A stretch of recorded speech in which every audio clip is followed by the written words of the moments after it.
Hello, everyone, and welcome back to another AFL Fantasy Fanatics pre-lockout chat ahead of round 20. I'm your host, Bales, and you can find me at BAILSDT across the socials. And I thought today was going to be a solo pod, but I did have a special guest jump on, which I'm very, very happy to. And it's been a few weeks since we've had him on, but he's a good friend of the show, Nathan from HatChat. Nathan, mate, how are you?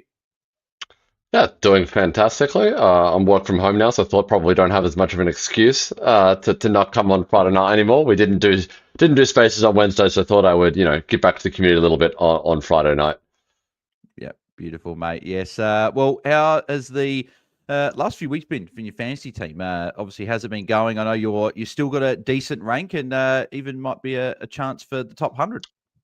Yeah, a bit up and down the last few weeks. I think 5 or 6 weeks ago I was ranked 1,000th, and I got down all the way to 300th a couple of weeks ago, and then bounced out to 500th, and then started this week at 383. So off chance, probably not likely, but at the very least, I'm doing my best to beat DC, and at the very least, I rest comfortable knowing that he's furious at that.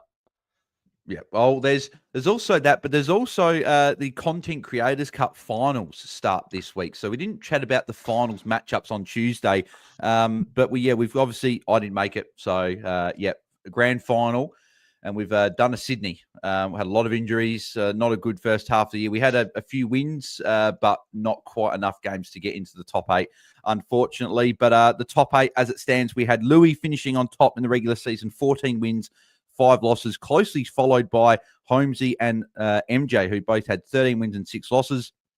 Then DT Lemon knocking out DC out of the top 5 based on points scored. They both finished on 12 and 7. And then Nathan, you were in 6th, along with Jaiden in 7th, and then Luke in 8th, all on 10 wins, 9 losses. And then we had a lot of coaches being Mitch, Jeppa, Harmy, and Guesty, all finishing on 9 wins, 10 losses. And it was quite close in that last round. But it was funny that Luke, if he didn't beat Jordox, Mitch would have made the finals and got into the top 8. But I think all the top 8 are probably breathing a sigh of relief because Mitch was coming home strong and he got into just outside the top 1,000. But he unfortunately didn't quite get there with a tough start. But he was 4 wins, 1 loss in his last 5, along with me. But the difference is I was 18th and I won 2 games out of my first 10. So not too good. But in terms of fixtures, you have Louis is up against DT Lemon. Holmesy's up against MJ for the two qualifying finals. Then you got DC up against Luke, and obviously Nathan, you're up against our very own Jaiden. So it'll be very, very interesting to see how you guys go there. In terms of the start, I think he had Hewitt and Chera as his 2 players to start. No, I saw that. I was worried that he had Hewitt, but it turns out I think I saw his trades. He's actually traded out Hewitt this week, and kept Chera. So okay. I'm still very much alive. I feel a bit sad for Louis there because he's got Lemon, who's probably the second highest ranked, 231.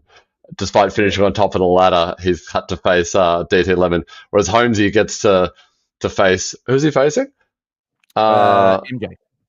MJ, who's down at 2,300. So finishing one spot lower on the ladder, and Holmesy gets a relatively much softer matchup this week. Yeah, exactly. Well, we'll move into this week's. Obviously, you got that big matchup there as well. But we obviously got a few trades, few people still dealing with the forced trades from last week. They've got maybe a Nick Martin or or your favourite player, JHF, in their trades this week. And then if people don't have that, then they're in a good spot. They might be able to make some upgrades, which we haven't been able to do probably for a couple of weeks there. So what are your planned moves this week? I think you were able to move off all the trades from the week before. So what are you looking at doing with those 2 trades this week? Yeah, a bit unfortunate. I kept Doc just in case he pulled out a big score last night. So have him on the bench. I'll probably take the 75. It's him or McCarthy at the moment, so I'll probably just take the 75. At the moment, I'm tossing up between whether I bring in Steele. Obviously, there was maybe some rumors about a shoulder injury. Whether I do that, and then essentially it's looking like it'll be Bergman out just because he definitely has that shoulder injury. It'll be Bergman and probably either Liddy or Johnson, haven't decided. It depends if I take the 75 because Liddy's my only red dot in the midfield. So I'll probably look to take Johnson down to a 230k, probably Zach Banch or something, just so I have some cover in the forward line after the terrible news that Archer May was omitted. So surprising. probably, yeah. Even the Yeah, emergencies no, as well, so. considering the rest of their team and what they've put up, I think it's a bit rough for me to get dropped there. But all in all, I think, yeah, probably just the simple one down, one up here, and then hope that carries me through. But interested in your thoughts about, Steele versus maybe going for probably a Dunkley or even a Sarong type. Yeah, well, I was going to actually chat about that because TM saying bad news, still shoulder concern at training day, anticipated late out. And then Casey John said there still has injury concerns and could be a late out. Who's the next best option to trade in? Dunkley, Whitfield, Ash, Rao, or Goulden, name the best big dog. So that's because I was going to get your thoughts on that because obviously I think Saints Nation, shout out to them on Twitter, posted earlier today that he had a shoulder concern at training. And I tried messaging Drew Jones to see any news or anything. He hasn't got back to me. He's obviously doing AFL tonight, so he's probably not going to get back to me before he finishes that up. But what are your thoughts on this? Because Steele has been a guy that we've seen over the last couple of years has had a few little niggles. Like he's had a few shoulder injuries last couple of years. He's had a knee injury, some ankle injuries as well, and that's normally resulted in lower scores for him because he builds his scoring based on his tackles. So he's had near 30 tackles the past 2 weeks, and he's obviously gone massive the last 3. Is there any concern from you trading in a guy that's near 1.06 million that might have a bit of a niggle? Yeah, there's definite concern there, I think.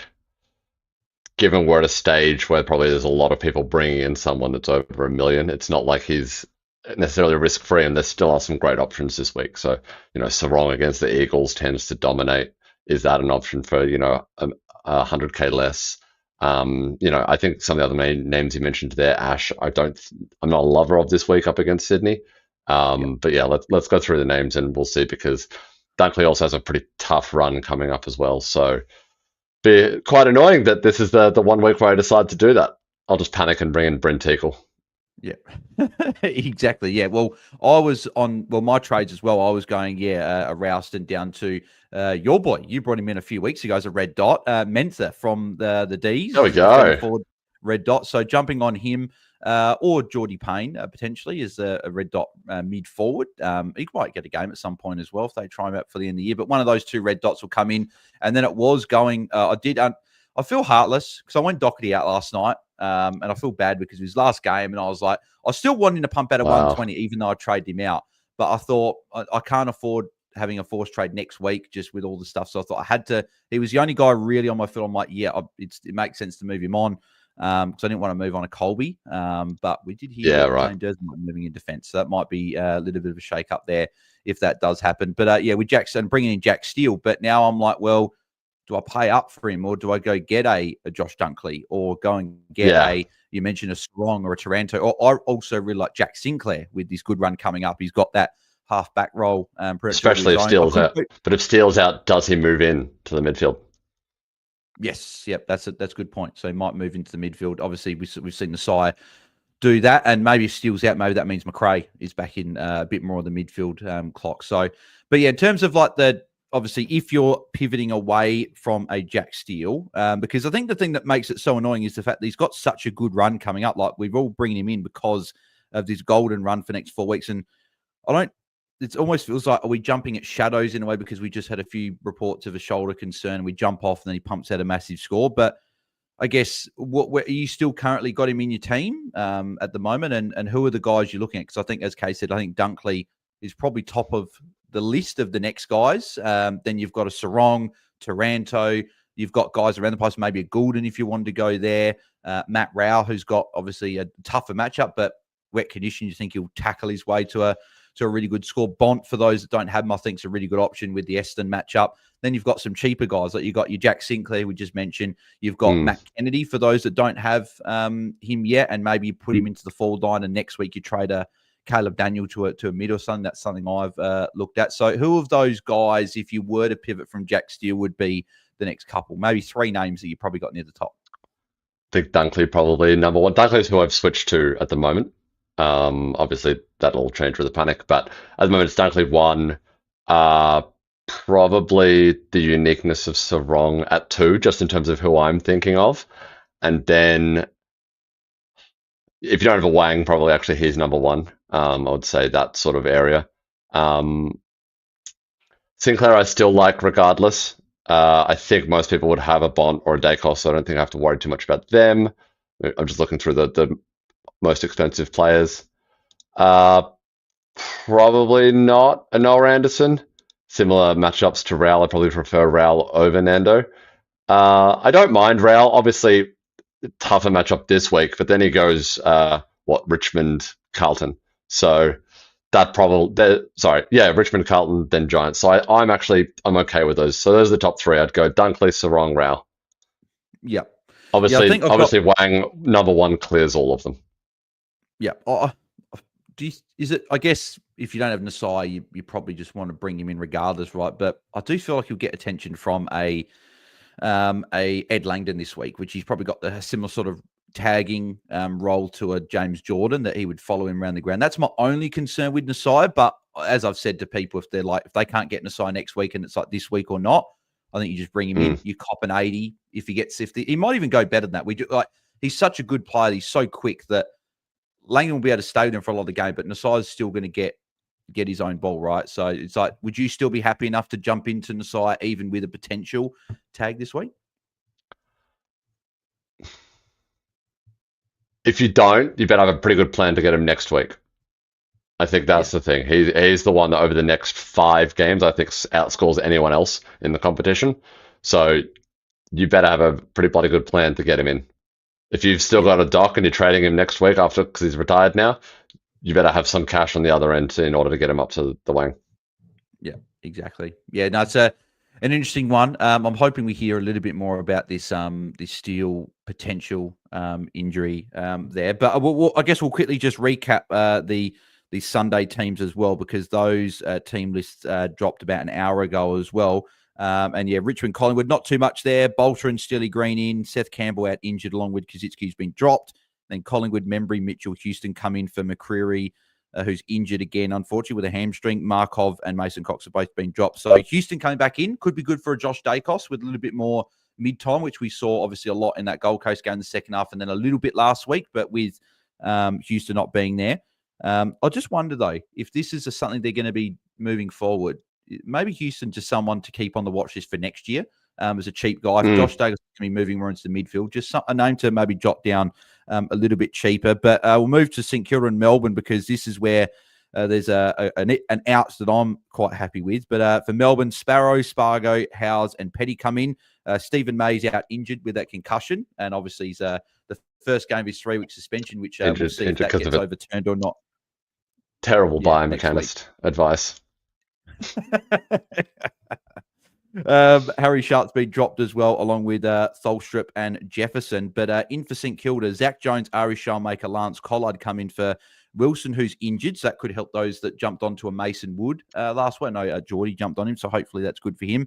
Henry's been dropped, but the big one, Max Heath, has been dropped. So Marshall is now going to be the number one solo ruck again. And I had a feeling they could do this against Gawn, because I don't think they would have wanted Heath up against him. So that's obviously good for him. So that means if you were considering Marshall out, which I was considering doing, you definitely don't do that now, considering he's got North with Teakle next week, into Richmond, into Essendon, and then Briggs to finish off. So you definitely don't trade him. But is Marshall, for those that had a Jackson in the ruck last week and you're putting Jackson back forward, is Marshall all of a sudden now an option? Because he's got a tough matchup this week, right? But this run after this week is great. So could you go a week early, cop maybe a lower ton, maybe a 90 this week, and then jump into him week up, and then have him for that run home? I still like Gawn's run home, and I think they're probably similarly priced. So for me, if you were going to probably go to Gawn this week anyway and use that Jackson trade, absolutely, I probably wouldn't change from that. Maybe if you had Gawn as your R1 anyway, then I'd be interested in doing it, because probably Marshall's definitely going to score more than any other forward. So probably yes, I would consider that as an option. I'd still have Grundy over even though with the price, I'd have Grundy over both. Yeah, great. English, where would you have him in that? Would you have English still over Marshall? Would the next 5 be good, or fourth? I'd go fourth, just because we've seen what Marshall can do when he dominates more terrible teams. We've seen a couple of 150s from him. Yeah. I don't mind English as a different pick. Obviously, he's got some good matchups, but yes, I'll probably say with Marshall, if he's not going to be there for the rest of the year, which obviously it's going to be a week-to-week proposition, but Yeah, I think even next week they're probably not going to need him, right? Against Yeah. Teakle. Why would you bring in Max Heath if they're going to drop him now against Gorn? I don't know why you'd bring him back in. So interesting to see moving forward. But we do have a couple of super chats here as well. So Castle Rich has got the first one. Thank you, mate. He's asking about Jackson, McRae, or Myers. Who would you be bringing in this week? Oh, it's between Jackson and Myers. I think it's got to be Myers just for the Geelong's run. I agree. Yep, I agree. Is there any worry from you with McRae? Obviously, if Steele is to be out, obviously it's a bit better for him. But the fact that Nasai is now like the number 2 guy in there, full-time CBA role along with Steele, and then McRae, we as DC said on Monday, we've seen this before at the Dogs where he's been pushed out of the midfield. Do you think maybe with you got Boxhill and Hunter Clark and even Zach Jones is back in the team and there's other guys who can run through there, would you just not be trading into McRae at the moment until we see, I guess, a little bit more CBA action from him, regardless of the run? Yeah, agree. I think we need to. There might be one game where he pulls it out. Not a necessarily super easy matchup this week against Melbourne. So I'm definitely okay with that because if we see that time on ground, maybe it was just a 1 week thing and he was just a little unwell, or Bevo, got into the ear of Ross Lyon and said put him on the bench to be really funny. So if not, I think if the time on ground goes back up, everyone can jump into him next week. I don't think you're really hurt too much. You're definitely probably not trading out just because of how terrible the forwards are, but it is a concern. Yeah, agreed. And Tim Ashworth's got a super chat as well. Thank you, mate. He's saying, do I trade Grundy to... sorry, I'm assuming that's Marshall to Grundy because I know he doesn't have Grundy. So do I trade Marshall to Grundy with no Heath still or go McKercher to Zorko or Josh Dacos? So I think Grundy's a great option, but are we going McKercher now because Marshall's solo and are you going to one of Zorko or Josh Dacos, or do you still like the Grundy in even though Marshall is solo?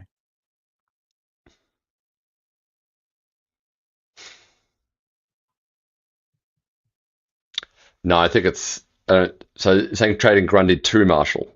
No, it's the other way. I know he's got the mixed up the other way because he's got Marshall and English is his 2. Right. Sorry. Right. Yeah. My bad. Yeah. No, I would. I think keep Marshall definitely. So yeah, I'd go McKercher to. Because like Zorko's got and Dacos is a coin flip. What's that run look like? Zorko's got obviously the Gold Coast this week, a good matchup, but it's going to be wet up there. And then Josh Does has got Richmond this week, but his run after this week, like I think Josh has been good, but I'm also looking at him as a potential trade out option because he goes Brisbane, then they go Hawthorn, then Adelaide, and then finish with Melbourne. So that 3-game stretch after this week is quite tough for Josh Does. And he's been a guy, you take out that 80-point quarter, that was another 80 again. That was a quarter for the age, right? And he's gone essentially like just consistently 80s and 90s. He hasn't really been a guy that's hit all those ceiling scores. And I guess with a better role, it might be better. But I still feel like I'm leaning to Dane Zorko. But is there any concern with that wet weather and that foot injury last week? Anything like that? Is there someone else you'd look at bringing in? Or do you think Zorko you'd still be fine bringing him in? I'm just looking at the defenders that most people might have. So I think, in terms of if you don't have Wang or Holmes, Rosie, obviously, Witt, probably even with the James Jordan tag this week, it might just be worth it going there. And then Sinclair, probably the 5 that I'd say are most critical to have. I just thought I'd quickly get up Tim's defense. He's got Nasaya, Holmes, Sheasel, Sinclair, Whitfield, and McKercher. So great defense, great defense. So if you're going McKercher out, it's quite tricky in terms of who you'd go to. There is, I guess, is Ash the one that I know Ash got a tougher matchup this week, but I know Tim's would you go for like a Lockie Ash because he's got that really good run for the next month after that? Yeah, I'm okay with going Lockie Ash. Left field, maybe a Bailey Dale tonight against Essendon if you could use some cash next week to do a double upgrade. I'd probably go Ash over Zorko. Yeah. If you can afford it, obviously. But yeah, if you can't afford it, Tim, then Zorko is a good pick. It might go a bit lower this week, but still has been getting it done. Quickly run through... There is a defender, actually. I'm just having a look. I'm scrolling down. Quite cheap. Let me have a look at his price. 632K. Bales, any interest in Sam Taylor? I was wondering, I was like, who's he going to? Charlie Comben. Like, who's there? And then I honestly didn't think it was going to be Sam Taylor. No, people have asked me that last night in the watch long. People like, Sam Taylor's back in, Bales. Any interest? And I'm just like, nope, not doing that. Not doing that. Might pick him up in a draft league for some reason in the back end. But no, can't go Sam Taylor there. But one player that actually, funny enough, you said around those areas, James Sicily was good last night. 110. Right. If people wanted to get a D7, he's still pretty cheap. I don't even know what his price. Actually, what is his price? I didn't even have a look at that, actually. So James Sicily, 658K. He'll go up to near 700K. I don't hate that idea of going like a MacArthur to him as a D7 because we know that he's got a ceiling on his day. Collingwood, Melbourne, Brisbane. Yeah. It's not great matchups. But I guess with his form looking better and hopefully injuries not playing a part next year, might be another option in defence next year that will be underpriced that might be able to go towards. So a couple of names to be looking at. I'll quickly run through the captains for round 20 as well, as I've just seen that the subs have come out for the game, the Bulldogs and Essendon game. So Oscar Smart and Latham Vandermeer are the subs for that game. And then we also got the other game a little bit later on as well. But my captains for round 20, got Nick Dacos at number 1. Probably not a surprise to many people. Up against Richmond. 128 against them last year. Richmond, good matchup. I think Jack Ross will go to him, but if he's switching with his brother between halfback and midfield, I don't think it's going to be a lot more difficult to be able to tag him. So I think that he's still going to go well regardless. He gets to a good score anyway. Got Brody Grundy at number 2 against the Giants tonight. I just think he's, again, 7 of his last 8 have been over 120, and he's turned up. He's gone over 110 his last 10 or 11 games. So he's been incredible. I've got him at number 2. Got Bailey Smith at number 3 against North. I just don't really see anyone that will go to him. And if anyone, they'll go to Max Holmes. But Will Phillips has been dropped. So that is the one guy that they would have probably sent to someone like that. So I think Baz will run free. Obviously, we know he's playing probably a little bit sore with the hamstring injury, or that he's had soreness he's had for a few weeks, but I think he'll put up a good score on Saturday night. I've got the Bont at 4, followed by English at 5 against the Bombers tonight. I just wonder if Bont gets a little bit of rest just because they need him for the final 4 games to win those. So I wonder if he rests forward, rests a bit more on the bench, plays a little bit lower game time just to get him through, because you'd think that they get the job done, which could be good things for Matt Kennedy, by the way. Matt Kennedy might get a little bit of a bump in CBAs if they do decide to rest him. But if he, regardless, I think he'll still go well along with English against the Bombers.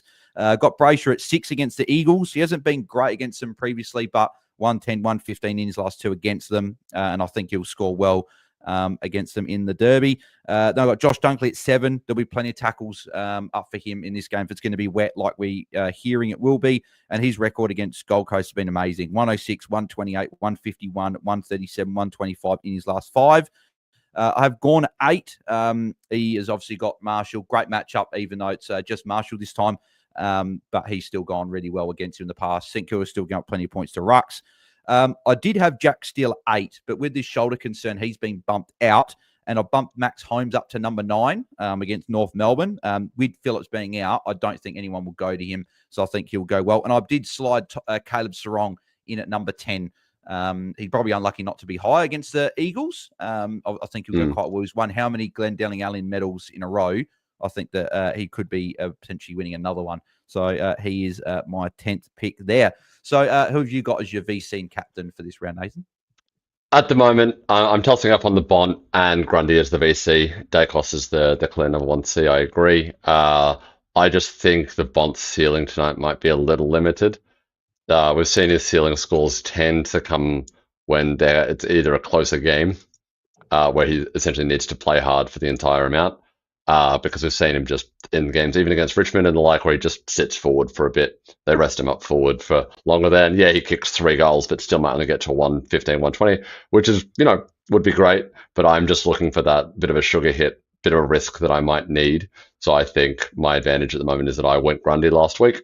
So I'm going to go in on Grundy, and then Dacos almost seems like a fallback.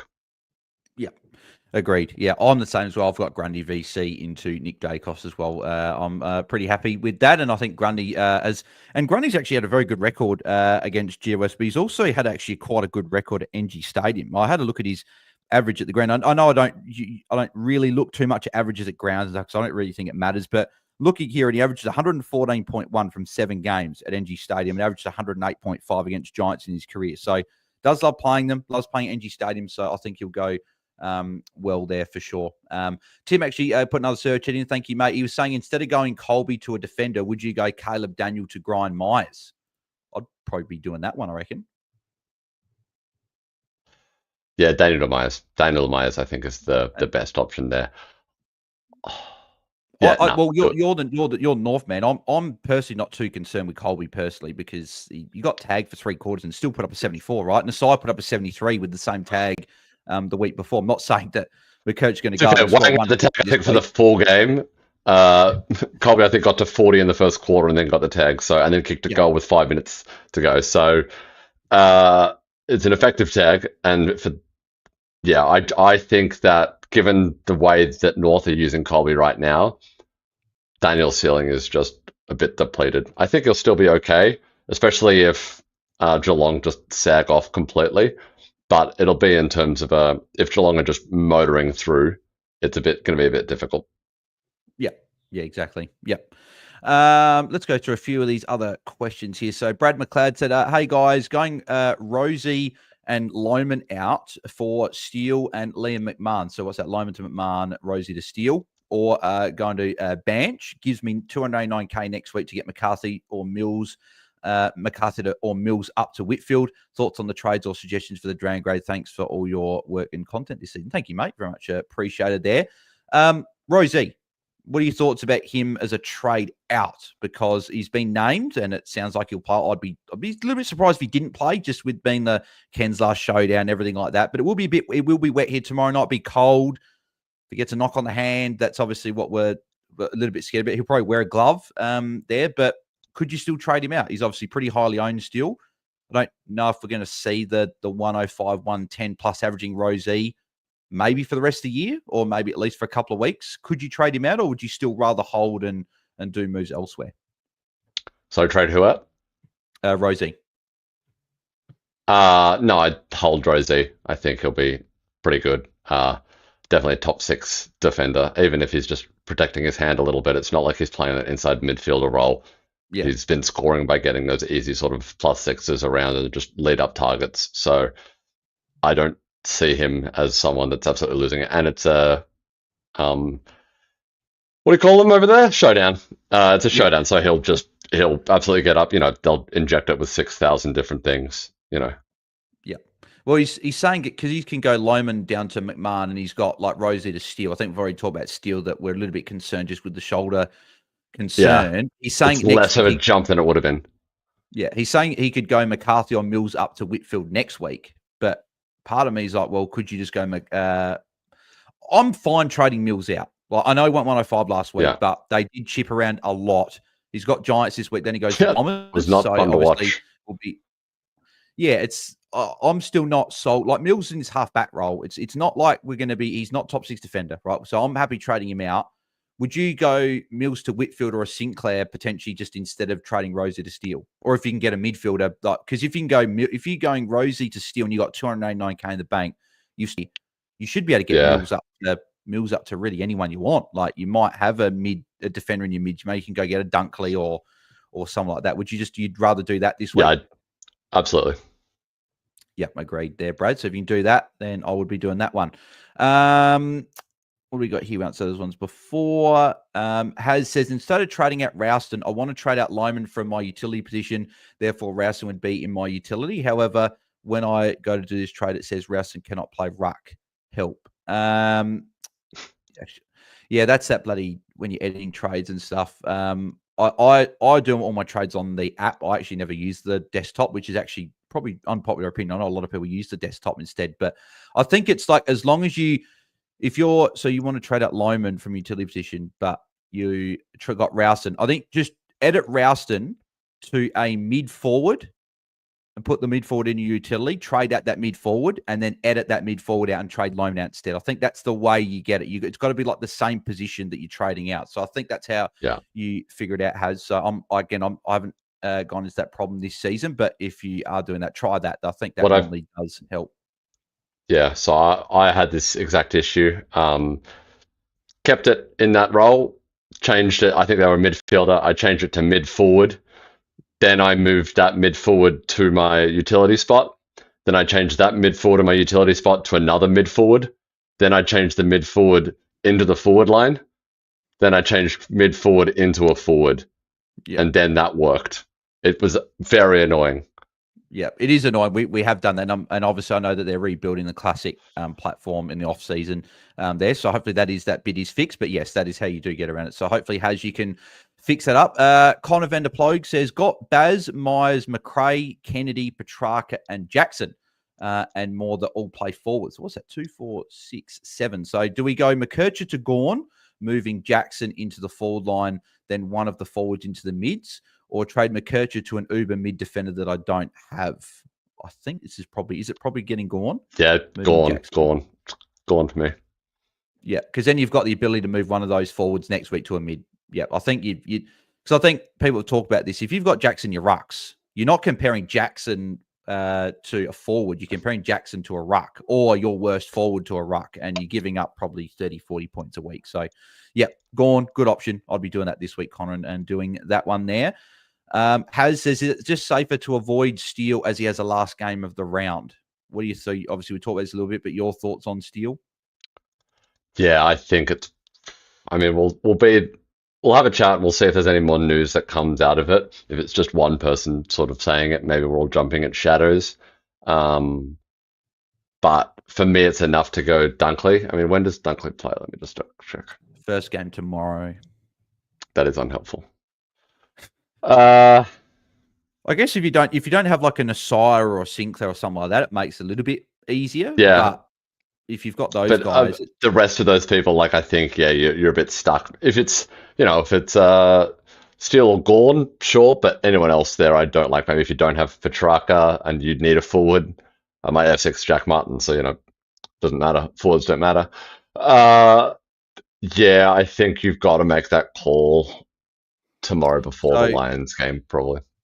So Goat Fantasy tweeted out earlier, said Jack Steele will be named in St Kilda's side this evening despite an apparent shoulder concern. But obviously it doesn't mean that he's not going to be a laid out or anything like that. So, and even if he plays, if he doesn't tackle, then he doesn't tackle, and then I think go Dunkley. Sorry, you can't risk it. Yeah. I'm going Dunkley. I've already changed my trade during this chat, so.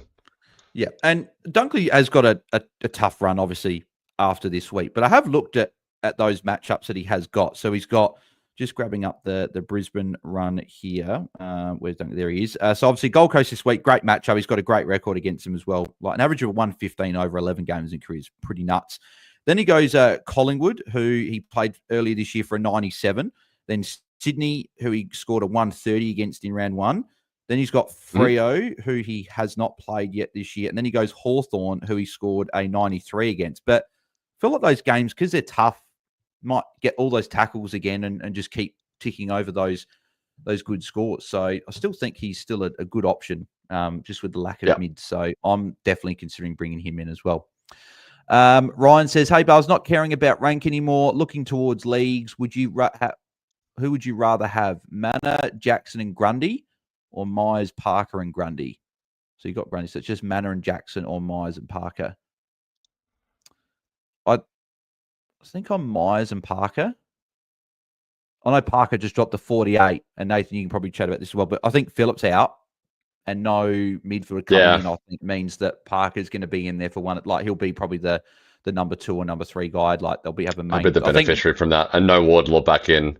So yeah, and I think. Even if Wardlaw comes back in, he wasn't having that many CBAs even just before he got concussed. I just don't think they're going to either rush him back or really chuck him in at the CBAs. Just to want to get him through the year, and maybe they'll work on maybe different techniques or how to avoid those hits or anything like that. Maybe, but I think Parker responds. That was a poor game.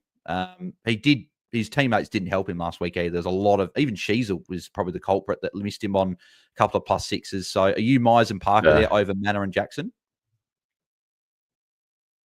Yeah, just. Yeah, I think the ceiling for Jackson's just capped with Darcy. But if Darcy were to go down, I think I'd probably switch across the other one. But yeah, I think Myers and Parker there.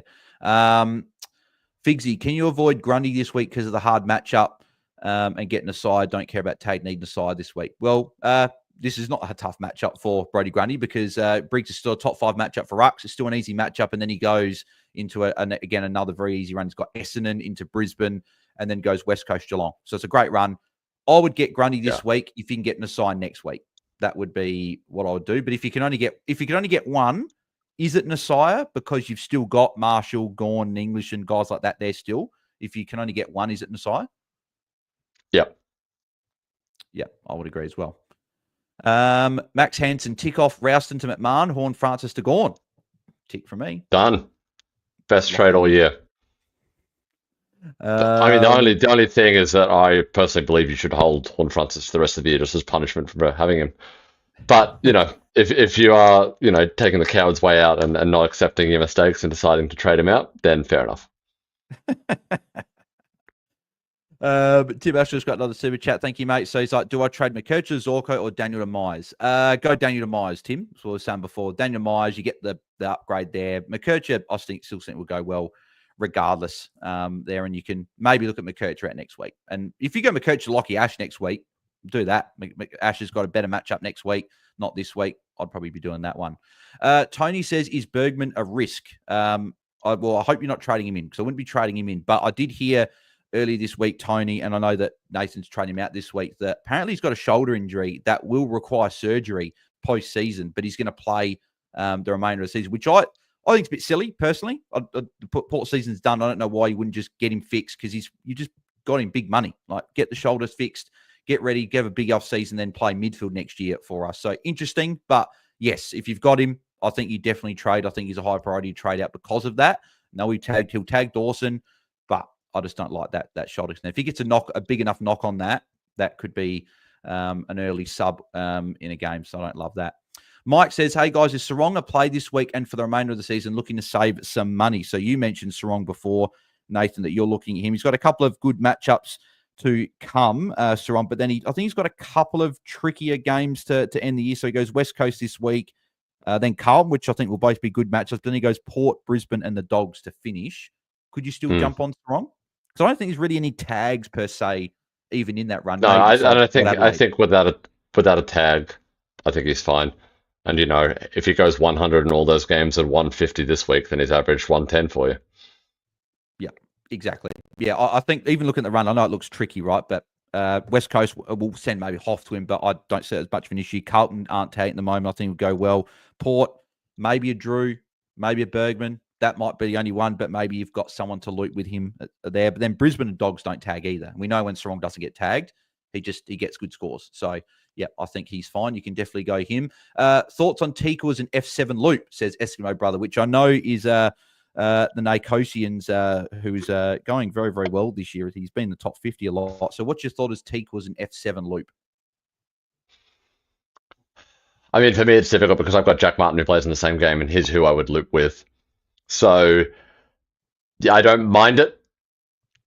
A few people have talked me out of it this week about even remotely going there. It really depends on who your F6 is that you would be looping him with. If it's someone you're really, really not confident in at all, fair enough. I would be going, if there's someone you don't like that you have as your F6 and they play before, great, loop them. And then Tickle is an absolute last-ditch attempt in case something goes wrong. But I wouldn't be bringing him in just because, very least, it's just 2 weeks he's in for. But if he's not getting hit outs, obviously he got a few marks and then a few free kicks against Grundy. But if he just gets monstered in the next 2 weeks, there's a very real possibility that he scores like a Kieran Briggs-esque 40-50. Yeah. Yeah, no, good shout. Bart Lowe says, Rosie to Sinclair and Rouston to Dan Curtin to replace a rook in F6, or is there a cheaper forward you'd recommend? Thoughts on what? Rosie down to Sinclair, banks you 90K, I think, and go Rouston to Dan Curtin. I guess I'll say this if they didn't have a rookie on the bench to downgrade. Because I think we'd both say if you can go a rookie down your bench, get a little bit more money and go up to a Chad Warner, for example, or something like that, we'd go there. But what are your thoughts on those trades if they don't have the cash? I don't like it, but sure. But I don't love it as an option. yeah, don't get me wrong, Dan Curtin's been great, and I'm excited as a Crows fan to see what he can do in the future, hoping he doesn't go back home like a lot of other interstate players have done. But he's, again, 3 of his last 4 have been great, but he's got Port and Hawthorn next 2, and it's going to be wet tomorrow night. I think Curtin's a different winger. Don't think the wet's going to really, I think he'll tackle his way to a score, but we have seen he's got a floor. So I'm a bit worried about that. He's 779. If you don't have one of those other forwards like a Warner or one of those guys around that 850 mark, I'd probably rather just get the money from a rookie down. But obviously, you might have to do that. If not, would you rather go Jack? Actually, would you rather go Jack Ross over Duncan if you're looking for a F6 trying to replace that rookie and you can't get up to one of those more expensive guys? Would Jack Ross be someone that would tempt you? Yes. He's more tempting. Yeah, so maybe a rookie down, then go Rouston to Jack Ross would be the trades there. But hope that helps. Poet says, Mize still that high of a trade target with Manor about. Yeah, they've both done it for the whole year. Yep. I know that he went big last week, but he had CBAs, Myers, last week. So if he's getting CBAs, then I think he's still a very good get there. Jaiden, should I bring in Dunkley, Goulden, or Sinclair? So Goulden's got Giants this week, but then he goes into Essendon, and then Sinclair's obviously got a great run, and Dunkley's got a good matchup this week. Who would you be bringing in out of those 3? Or how would you rank them? What the options again, sorry? Dunkley, Goulden, Sinclair. How would you rank those 3? Dunkley, Sinclair, Golden. Yeah, I just don't think we can bring in Goulden at the moment. Like, it's funny that 120 back to back, we probably thought we need him. Now back to back 80s, we're probably thinking, well, maybe not. But yeah, interesting with Goulden. Hopefully gets back to some better form next couple of weeks. Mike says, hey lads, trading Nick Martin and Jack Hutchinson. What move is better, Gawn and Dangerfield? Move Jackson into the forwards, or Sarong and a value Windhager and Max Hall? What's better? It's the first time I've seen anyone suggesting bringing in Dangerfield as an option. I probably couldn't go there myself. It's 536k, like he's cheap. I'd rather just go Teakle if you're going to go someone really cheap. So is it Gawn and Teakle, or Sarong and Windhager or Max Hall? First one. Gawn and Teakle. Yeah. 2-week play. I think I'd probably go that as well. Has Windhager been actually doing well? I know he's been getting a bit more on the ball, but has he actually put up some good scores? Marcus Windhager, 839k. That's expensive. He's gone 108, 128, and 90 in his last 3. But I think he goes to Cozzy. I think he takes Cozzy Pickett this week. It worked last time. They won the game. I think he does it again. So I wouldn't be looking at him. So we'd be going Gawn and Teakle. And I think Mike said he's got the Doc Force trade next week, looking at getting a Chad Warner. Yep, you can do it next week. And then Teakle the week after can go up to a forward as well. What's this? Tim Asher's got another super chat saying, do I go Marshall to Grundy or McKerch to Zorko or Ash or Daniel? No, we answered that before, Tim. We said we'd be going Daniel to Myers. That's we're definitely not doing Marshall out this week. And McKerch to Zorko is solid, but no, it's Daniel Myers this week. Go McKerch to Ash next week. That would be what we'd be doing.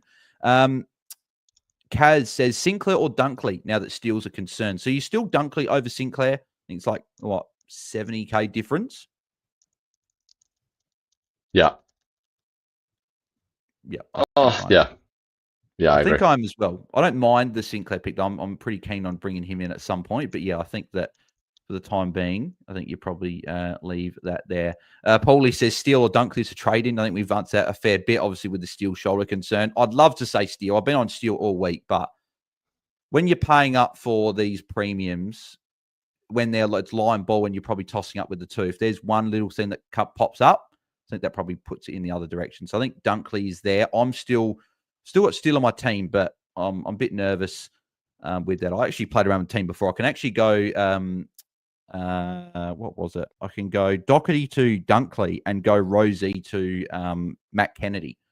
So I'm a little bit tempted by that and bringing Kennedy in this week for the matchup, but I'm not sure if I'll just bank cash and just get a couple of players next week.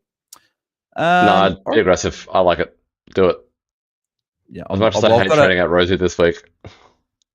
Actually, I want to get you a quick. You're obviously in League 5 of the HatChat seeded leagues. Anyone's out there knows that there's all the HatChat seeded leagues, and unfortunately, I will not be going to the promised land, which is League 5, with all the great coaches that are in that as well. I'm still battling out for relegation. So if I win this week, I'll probably be safe from League 6, or if not, I might get demoted to League 7. But how are you going in League 5? Because I know that we've got Jordy, we've got Lemon, we've got Guesty, we've got Mini Monk, obviously yourself, and I believe there's probably another couple I haven't even named off the top of my head that are in that league. It's a big one, and then we've also, in addition to that, have one guy who's 30th. So, some high quality in League 5. Obviously, just success breeds success, and our 15 minutes of talking at the beginning of the season in our group chat probably has just set everyone up for success, apart from Chris, who's 38,000th, and he'll be kicked out of the leagues. But we do have, yes, it is a sad time for League 5, as this is the last year it will be the best league. Because I'm currently 3rd, and I'll probably move up to League 4. Now that I said that it won't happen, but isn't the top 4 isn't you, Jordy, and DT Lemon all in the top 4? Isn't it? Yeah, me, Jordy, DT Lemon, and then Mark, who's 30th. So if you want to beat Jordy, BT, and Lemon, you better be getting a hat as well. So yeah. Yeah, no, very, very good league there. I'm just, as I said, I'm just, my fingers are crossed because, as I said to DC and Jake on Monday night, I don't want to be 45-50 when I'm in League 1. I want to get there as quick as I can, and it's going to be hard if I get relegated, because that's an extra 2 years I've got to get promoted from League 7 again. And then, so we'll see how it goes there. Final couple of questions here as well. Has said Rouston and Chera to Kennedy and Dunkley, or get Whitfield in this week, cop the tag so I can get Nasai in the following week. Oh, this is a good one. Would you substitute Whitfield in instead of Kennedy, instead of probably Dunkley? I think you've got to get, I don't know exactly who you'd get. Obviously, Whitfield's a bit cheaper, so probably get you Nasai. Would you get Whitfield this week over one of those two to get Nasai next week? Because I'm probably thinking it might be a good choice. That is really tough, especially with the Jordan tag. Yeah, or do you let Whitfield go next week and get him the following week? He's got the Dogs next week, which he's got a really good record against, but they're not, I guess, as easy as what they have been in past years. Do you just get Dunkley and Kenny in this week, the two better players, then get Nasai in next week, and then get Whitfield the week after? Yep, that's the plan. Yep. Yeah, I'd be doing that, or you get Whitfield to get Nasai in, whichever one works out with your finance stuff and whatever whichever your funds allow. But yeah, I think you can still stay with those two and get Whitfield in a couple of weeks. He's still going to be cheap, right? He's not going to get away from you. He's still going to be really cheap even in a couple of weeks. Mike says, hey lads, what midfielder 580k or less to get Gorn into the rucks and LJ back into the forwards? I've box you on mid bench. If there's a way to just put a forward into your mids, then just get Teakle. That would be what I'd be doing, Mike. If you can't get Teakle, then I think it's probably going back to that other option that you were saying of like Sarong and you said Windhager, but I'd probably go for someone else apart from a Windhager. Like maybe, but could you go maybe someone that's a little bit cheaper than Sarong and go maybe like that midfielder and Chad Warner, who I know you mentioned about getting next week. So maybe that could be the option there. You do go for Mike. And Has says, cheers, Buzz and Nathan, appreciate it. All good, mate. Happy to help. And we'll go final question from Will Byatt. Says, should I go Dunkley from long now that Steele is a concern, or get Nasai? Are we concerned about Ross going to Nick Dacos? So firstly, would you go Dunkley or Nasai this week? Like I said, I think Dunkley will outscore Nasai this week, but Nasai absolutely clears for the next 5 weeks. I would do Nasai 10 times out of 10. Even if he scores an 80 this week, I'm happy with that decision. Yeah, because was it North Melbourne, Richmond, Essendon in the next 3? Like, could be nasty if you don't have him. So worst case, he keeps going bad, but no one remembers I gave that advice, so it's great. Yeah, exactly. If you can guarantee yourself getting Nasai next week, which I think in fantasy you can't really ever do because of forced trades and stuff, but if you could somehow guarantee it, maybe you could go Dunkley this week and then get Nasai next week. But more often than not, yes, I think you just get Nasai this week, cop the lower score, unless you need to win in a league matchup. Like if you're vying out for top 4, top 8, then maybe you need that score this week. But yeah, I agree. Actually, we'll do this last one because Casey just got in time. He said, I've got a complete team of McCarthy as a loop with Flanders and Mills with Steele's shoulder concern. Should I just keep Rankin and do a double down? No, I'm not keeping it. If you can trade Rankin, Rankin is still going to be good in games for the Crows, but not for fantasy. So I'm trading Rankin. I'd be trying to get him to another forward. Matt Kenny, if you don't have him, Brian Myers, Chad Warner, someone like that. I'd be trading him out there, Casey Johns. Beautiful. All right, well, that wraps us up for another pre-lockout chat. So, Nathan, for those people that missed it before, what are your trades this week and your VC and C? My trades this week will be Bergman and Johnson to Zach Banch and Jack Steele. And then my VC will be Grundy, C will be Nick Dacos. Wow, that was a lot to remember. Yeah. A little bit easier on the Wednesday nights when DC just goes through the VCs and Cs and said, I'm like, what's your trades and your VC and C? So a little bit extra homework there. It's easier because normally I'm thrown to last and I have a bit of time to think about it. Yep.